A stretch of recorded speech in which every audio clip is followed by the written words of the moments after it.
you so much for stopping by. I am Tia the Southern Rose, and today I'm going to be borrowing a theme from my blog. If you haven't visited my blog yet, it's bronzebutterfly.blog, and I will put a link in the description box, of course. But it's a blog where it's talking about lifestyle and things that I enjoy, but it also on every Friday features a Fibro Friday post. And I just resumed posting over there because I took a little bit of a break to rest. I've been very tired, and this has been a tiring year overall, so I took a little break. But I'm resuming my posting schedule again Monday through Friday, and so please check out that blog if you want more information. But today we're going to talk about Fibro Friday, and the discussion that we're going to have today is 10 things that you may not have known before you got diagnosed with a chronic illness. Because the truth is, there are far more unknowns than knowns whenever you're diagnosed with anything. And these are 10 things that you just don't think about when you get diagnosed, but you soon find out for yourself what these experiences are like. And I think most people with chronic illness or invisible illness or autoimmune conditions or even just chronic pain can relate to some of these, if not all of these points that I'm going to list. So the first thing is the inability to plan far ahead. That is so frustrating when you want to do things and you don't know how you're going to feel day to day. Now, realistically, we all have some measure of inability to plan ahead. You know, we're not psychic. We could get sick at any moment. We're all human, right?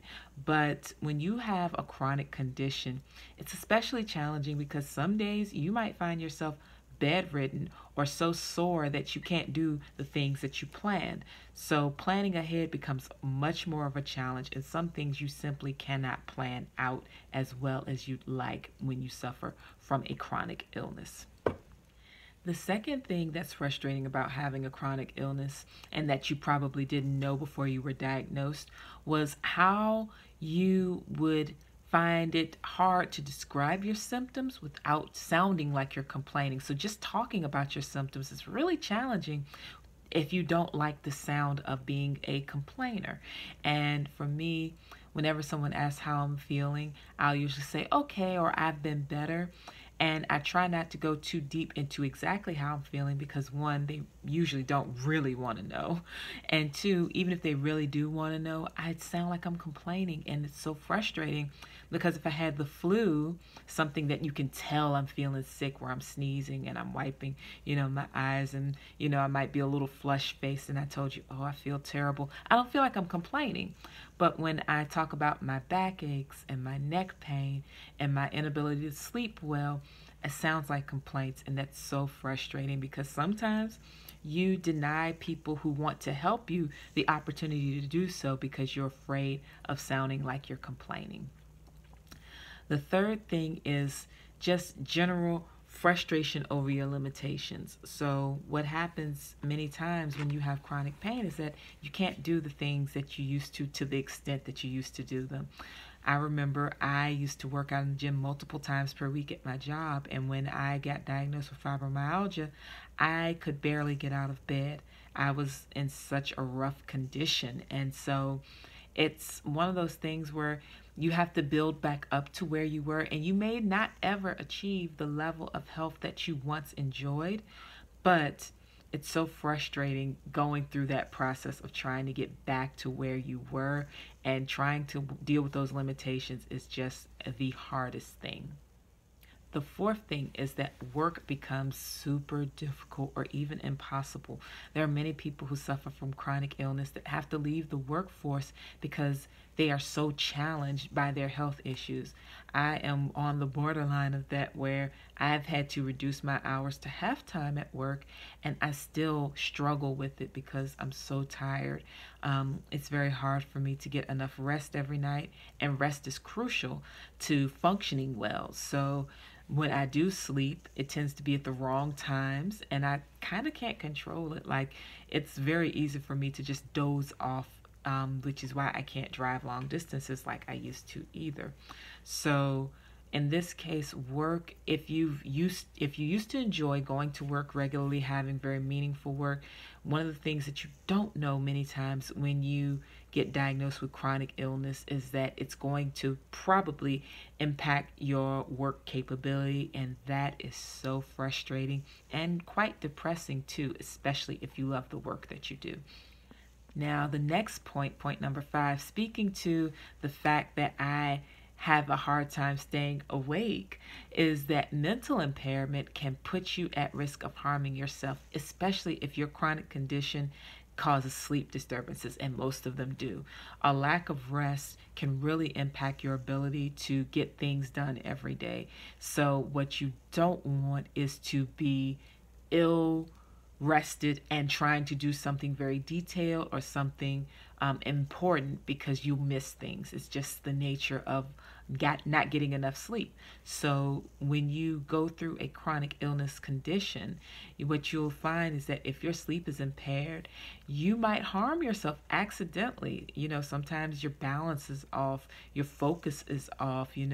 I've injured myself more since being diagnosed with fibromyalgia than I have my whole life, because my ability to just kind of keep my balance, my physical balance, can be challenging. So that's one thing that you simply cannot prepare for, but it's definitely a concern when you get diagnosed with a chronic illness.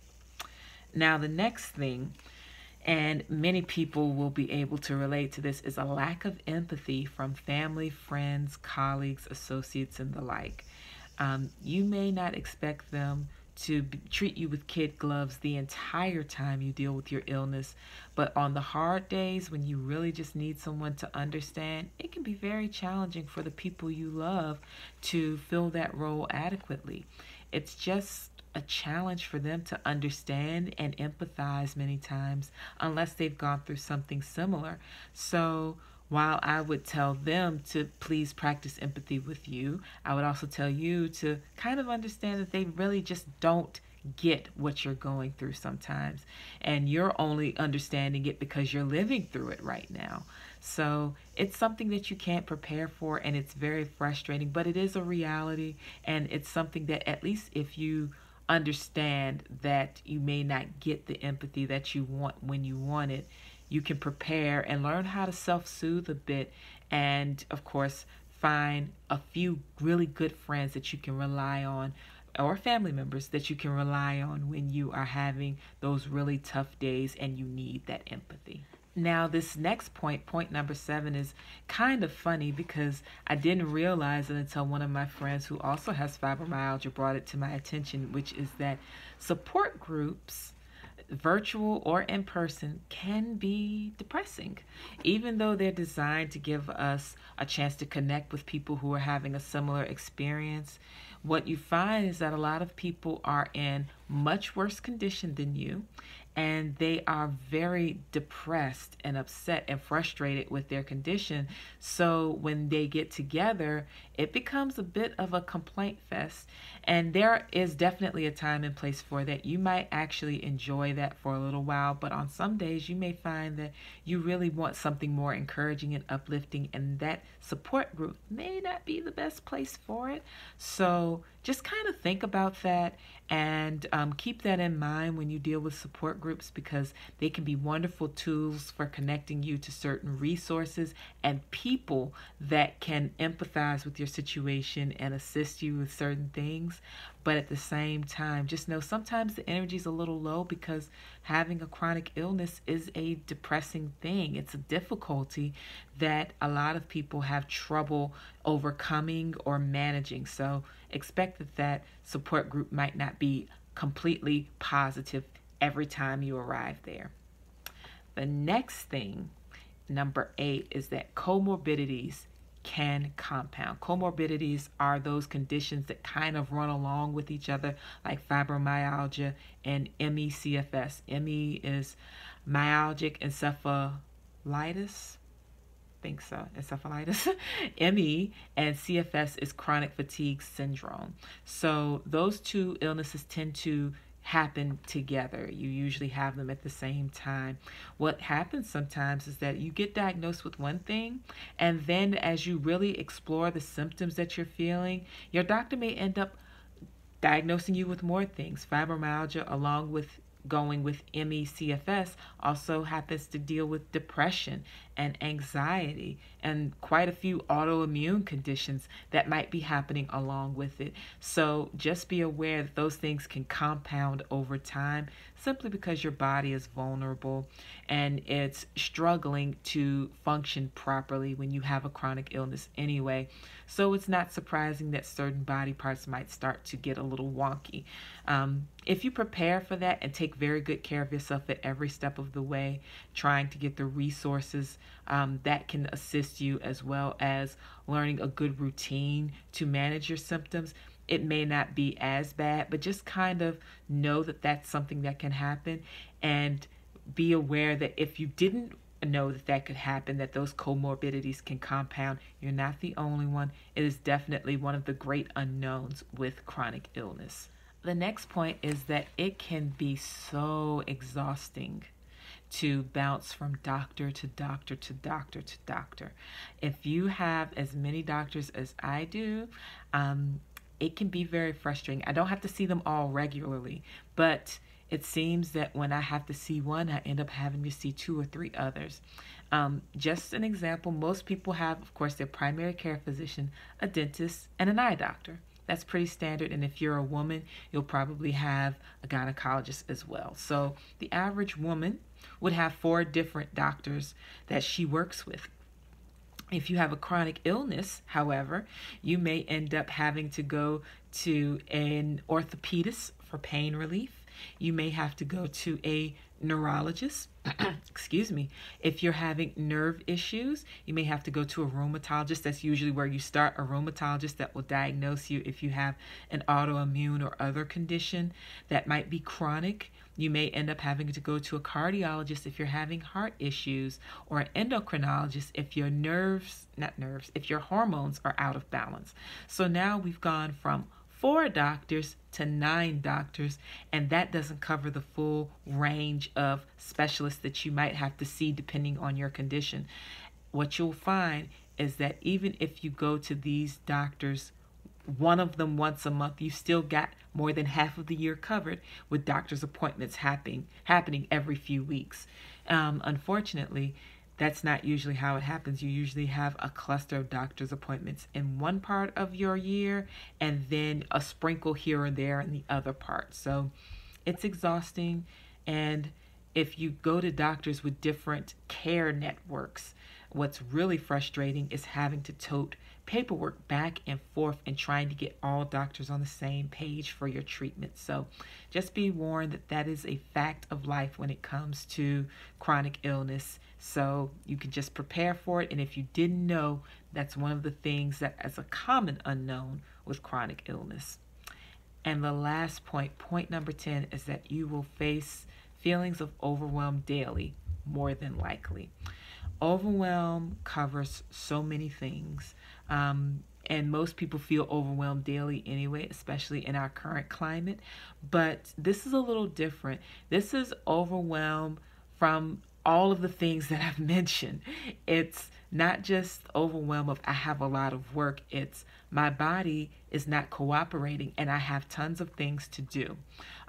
Many women, when pregnant, get this feeling of overwhelm. They understand it, especially toward the end of the pregnancy, where they're waddling and they're finding it hard to do simple things.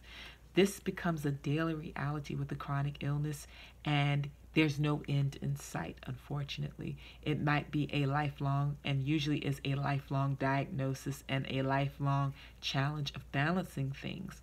So when you have this going on, it is very difficult to go forward into your day positively, because you start your mornings feeling overwhelmed and you end your days feeling overwhelmed. And that's something that you simply can't prepare for when they diagnose you as having chronic illness. It's just tough, but that's the way it is. So I hope those weren't too depressing. I don't think that they are depressing points, because if you know, then you can arm yourself. If you know that people aren't so empathetic, you can prepare by getting a network that is consistently empathetic. If you know that you face overwhelm daily, then you can find tools to manage it. Each of these points are things that I had no clue that they existed when I started on this fibromyalgia journey, but as I went through it, I got a little more adept at handling these things. So if you don't have chronic illness, one, consider yourself very fortunate. And two, just understand that your friends and loved ones who do suffer with chronic illness have probably experienced all of these things. They know what these things are like that I listed in this video. This is just 10 things. They can name far more for you as far as challenges that they experience. So if you want to support them, just know that these are some of the things that they may be going through, and just know that your support is appreciated, because having someone in their corner that understands and empathizes as best they can is one of the best healers that you can imagine. Just having someone that understands you, it's therapeutic in and of itself. So that's it for today. I've been thinking about doing a fashion haul, because I absolutely love clothes first and foremost, and I got some thrift stuff that is really, really nice and quite festive and seasonal right now. It's really good for this season, so I might do a haul on that soon. If you'd like that, let me know. I'll probably film it anyway if I can get a pretty good setup for filming. So anyway, that is it for today. I hope you're having a wonderful, wonderful day or evening and taking good care of yourself. And I will talk to you soon. Bye-bye.